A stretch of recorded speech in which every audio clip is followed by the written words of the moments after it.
Olá, seja bem-vindo a esse vídeo e a esse canal. Meu nome é André Tarifa e hoje nós estamos aqui para dar continuidade à leitura, uma melhor compreensão, uma troca de ideias sobre o livro O que é o Espiritismo de Allan Kardec.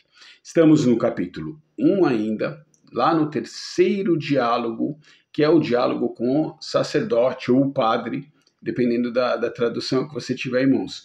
Aqui embaixo tem o link para o kardecpedia.com. Eu estou usando o texto deles, a tradução deles, então tá lá Allan Kardec e o Padre. É o segundo vídeo desse diálogo, é um diálogo muito grande, é o maior de todos os diálogos nesse livro. Se bem que o diálogo com o cético também foi muito grande, mas ele era dividido por tópicos, né? Então cada pergunta era um assunto diferente. Aqui não, aqui é um diálogo só que vai embora. Então, hoje nós pegaremos duas questões, duas colocações, duas perguntas que o padre faz e os argumentos de Allan Kardec, tá legal? Pergunta do padre. Se a igreja, vendo levantar-se uma nova doutrina, cujos princípios em consciência julga dever condenar, podeis contestar-lhe o direito de discuti-los e combatê-los, premunindo os fiéis contra o que ela, igreja, considera erro? Ou seja, pode o Espiritismo contestar o direito da Igreja de premunir os seus fiéis contra o Espiritismo, porque ela considera ali princípios errôneos. Então, Allan Kardec contestaria o direito da Igreja de combater o Espiritismo? Basicamente é isso. Vamos à resposta de Kardec. De modo algum podemos contestar esse direito, que também reclamamos para nós outros. Já vou fazer uma curta pausa aqui. Olha só, Kardec está falando assim, todo mundo tem direito de contestar tudo. Tudo.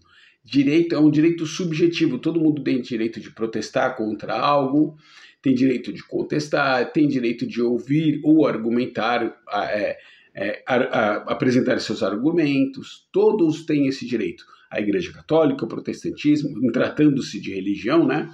A Igreja Católica, o protestantismo, o espiritismo, o materialismo, todo mundo tem o direito de se apresentar seus argumentos e contestar a nível de, dizem que essa expressão não é muito correta, nível doutrinário. É isso que ele vai desenvolver agora, quer ver? Se ela se houvesse encerrado nos limites da discussão, nada haveria de melhor. Lede, porém, a maioria dos discursos proferidos por seus membros e publicados em nome da religião, os sermões que têm sido pregados, e vereis nele a injúria e a calúnia transbordando por toda parte, e os princípios da doutrina sempre indigna e perversamente desfigurados. Pausa em Kardec, vamos comentar. Olha só, Kardec está falando o seguinte, para discutir argumentos, para uma discussão saudável de princípios doutrinários, contestação, debate, réplica, perfeito, todos têm o direito. Mas o que ele pede para o próprio sacerdote fazer? Ele fala assim, vai lá ler o que a tua igreja anda publicando. Vai lá ler os argumentos, vai ouvir os sermões, vai ver o quanto está sendo atacada a doutrina de maneira injuriosa, caluniosa, desfigurando os princípios da nossa doutrina. Ele fala, olha, divulgando os nossos princípios de maneira indigna e perversamente desfigurados. Vocês pegam os nossos princípios claros, transparentes, deturpam eles e usam isso para nos atacar. Essa é a defesa de Allan Kardec contra essa pergunta do sacerdote. Direito de discutir? Tem, lógico que tem. Direito de contestar? Ou se tem. Mas vamos conversar sobre princípios. Não vamos enganar, não vamos desfigurar os princípios para poder atacar a doutrina. E aí ele vai continuar, o próprio Kardec, ainda dentro desse questionamento, ele vai fazer aquela coisa que ele já fez em outros momentos do diálogo, principalmente com o cético, apresentando perguntas. Ele responde a pergunta do sacerdote agora, fazendo perguntas Allan Kardec, para que o o sacerdote raciocine, para que ele pense um pouco sobre o que andam fazendo contra a doutrina. Olha só, são nove perguntas. Do alto do púlpito, não temos sido, os espíritas, qualificados de inimigos da sociedade e da ordem pública, não temos sido anatematizados e rejeitados pela igreja sob o pretexto de que olha só, é melhor ser incrédulo do que crer em Deus e na alma pelos ensinos dos espíritos. Primeirinha dos questionamentos. Ele está falando assim, não é verdade que isso está acontecendo? Não é verdade, seus padres, que vocês lá nos seus púlpitos estão ofendendo os espíritas? Vocês estão falando que é melhor ser incrédulo, ou seja, é melhor ser não acreditar em nada do que acreditar em Deus, vindo essa crença pelo espiritismo, pelos ensinos do espiritismo? Olha como que é Kardec. Vamos ver a próxima provocação de Kardec. Não lamentam muitos hoje não se poder atear para os espíritas as fogueiras da Inquisição? Gente, olha só, comentário meu aqui agora. Olha só, alguns líderes religiosos da época se lamentavam que a Inquisição não estava mais na ativa, porque se estivesse, queimar-se-iam os espíritas nas fogueiras. Olha o nível de enfrentamento e de ataque que essa doutrina maravilhosa enfrentou lá no começo pelas autoridades religiosas da época. Próximo questionamento de Kardec. Em certas localidades não tem sido assinalados uma adversidade de seus concidadãos a ponto de fazer que sejam nas ruas perseguidos e injuriados os espíritas? Olha só, se você fosse um espírita declarado e morasse numa cidade onde tivesse ali um líder religioso muito ativamente contra a doutrina, você corria o risco de ser atacado ou de ser injuriado nas ruas enquanto caminhava. Não muito longe disso também aconteceu aqui no Brasil, em localidades pequenas, cidades pequenas, no surgimento dos primeiros centros espíritas, dos trabalhos espíritas, igrejas, párocos, sacerdotes, padres locais também atacando e insuflando os seus seguidores contra as lideranças espíritas locais. Vou citar dois casos que todo mundo conhece.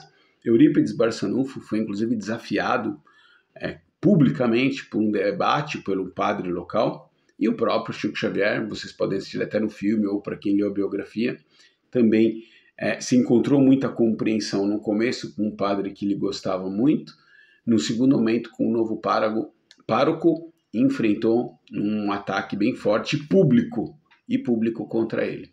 Isso aconteceu também lá na França, segundo o nosso amigo Kardec aqui no começo da doutrina. Próximo questionamento agora, sempre Kardec propondo reflexões ao padre.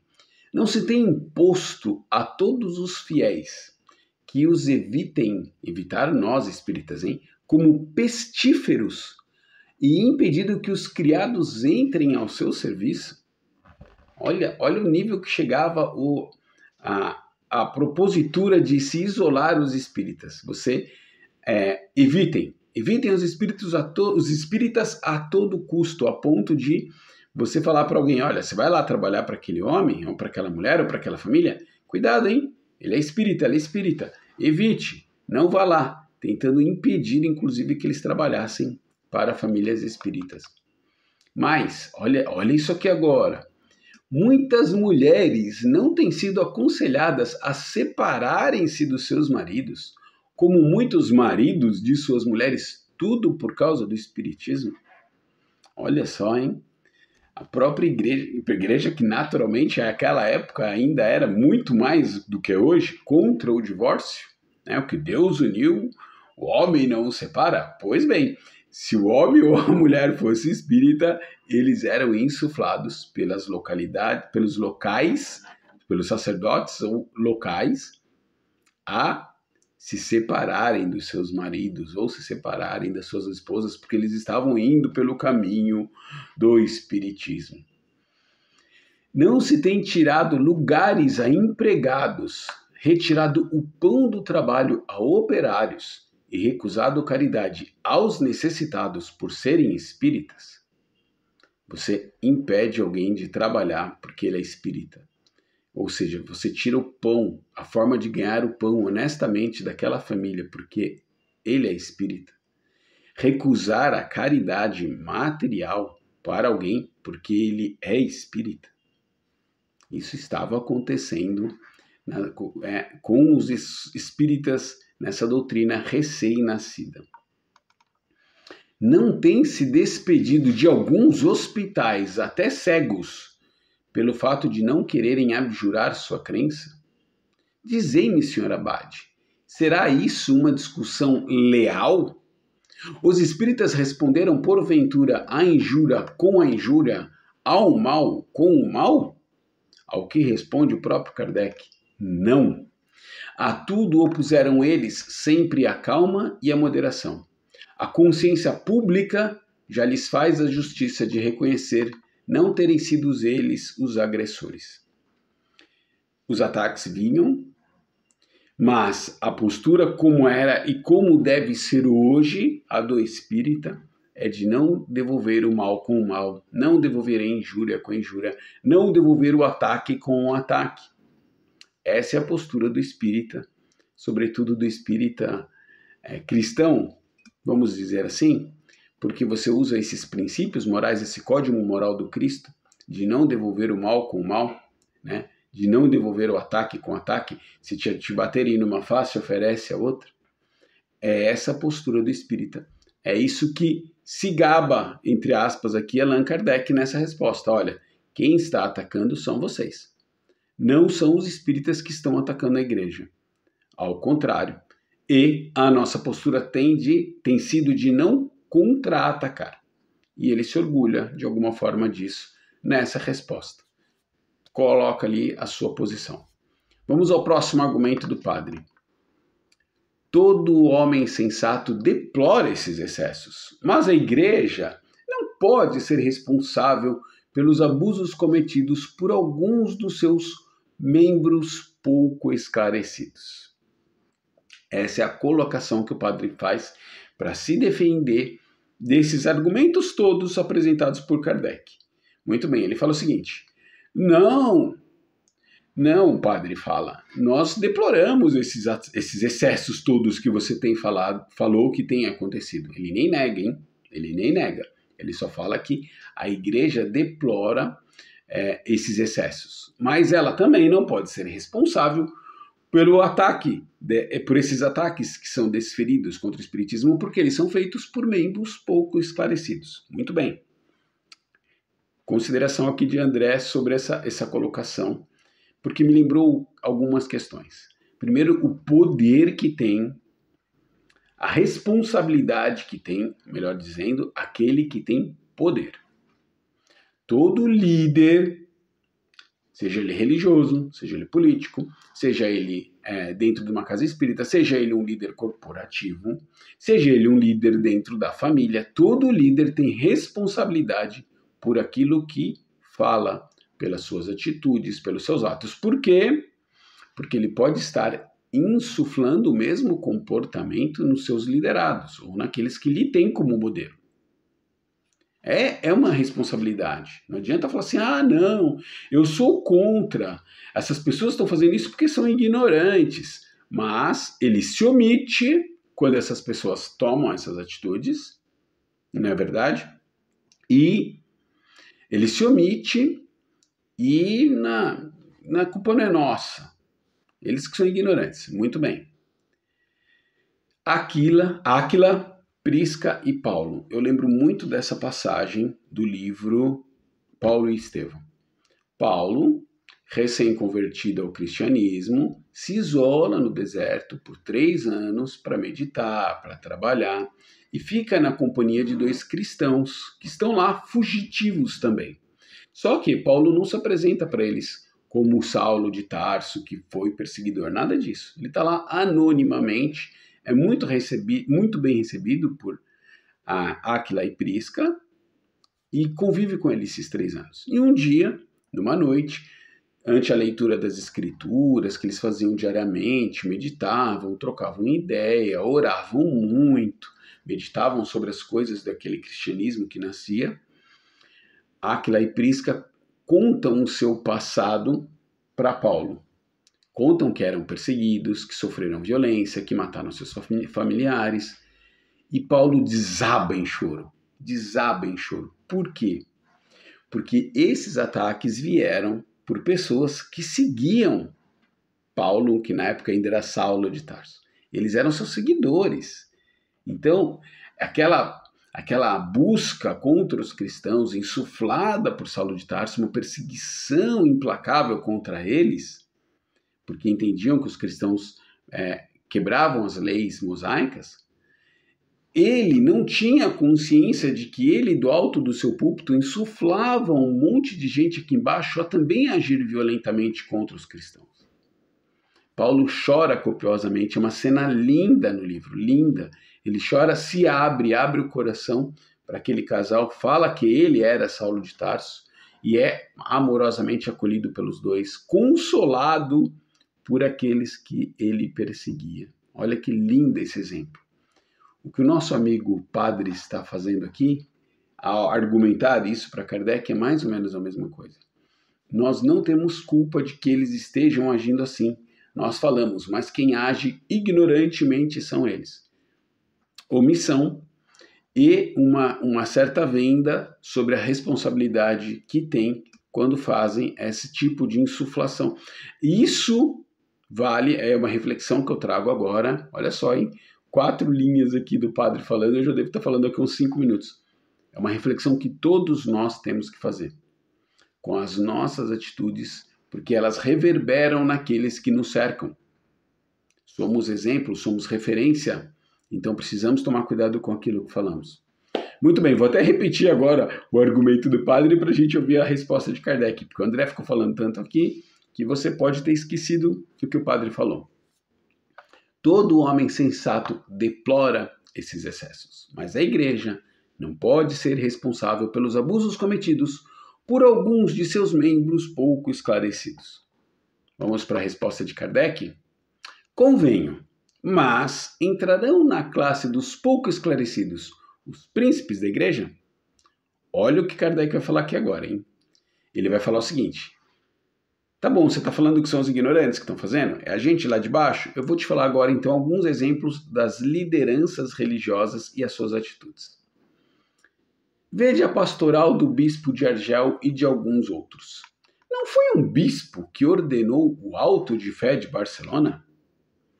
Pausa aqui, rápido em parênteses, o auto de fé de Barcelona aconteceu em Barcelona, na Espanha, e foi um auto promovido por sacerdotes locais que se tomou à força vários livros espíritas, não era só da codificação de Kardec, outros livros que tratavam sobre o assunto, se tomou esses livros publicamente e queimou em praça pública por autoridades eclesiásticas, junto com o Estado, lógico.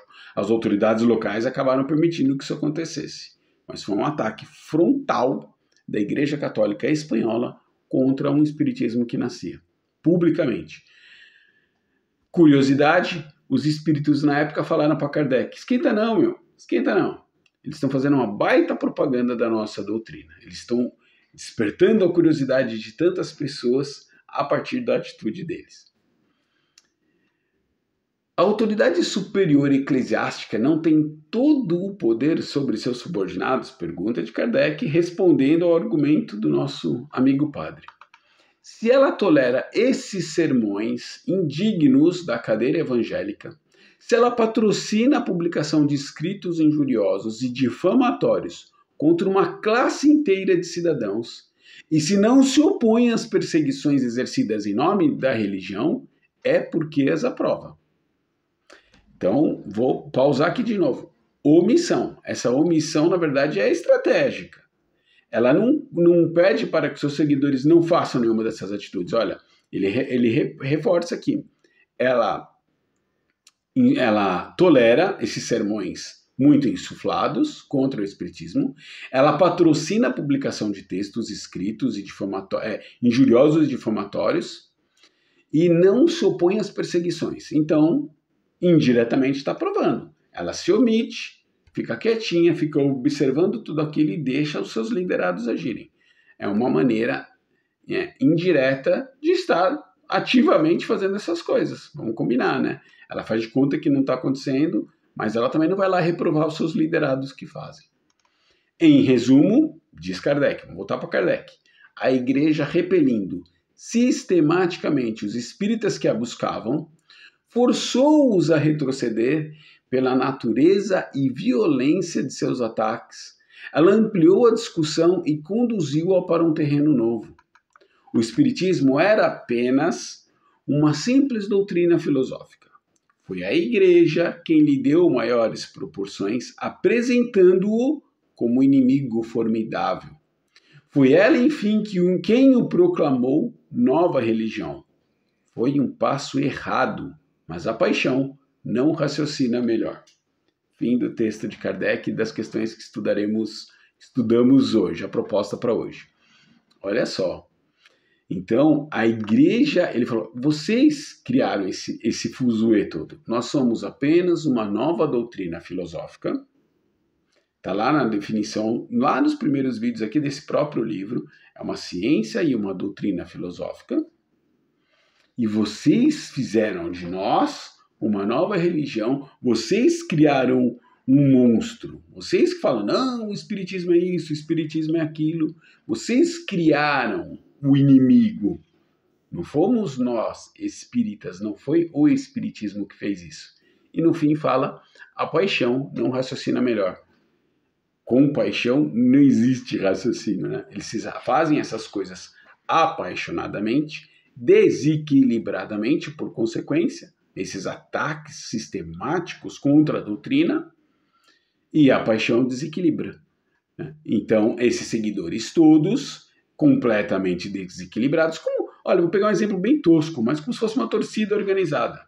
Não é? Somos católicos, o padre falou que o espiritismo não serve, que o espiritismo não presta, então vamos atacá-los em bando. Que sozinho ninguém faz muita coisa não, viu? Pega um torcedor sozinho, ele não faz nenhum estrago por aí não. Em bando, todo mundo fica valentão, todo mundo fica forte, todo mundo acha que pode mais. Exatamente isso que a Igreja Católica fez nesse começo. Insuflou dos seus púlpitos, das suas publicações, um pessoal mais de baixo, mais ignorante, a atacar o espiritismo.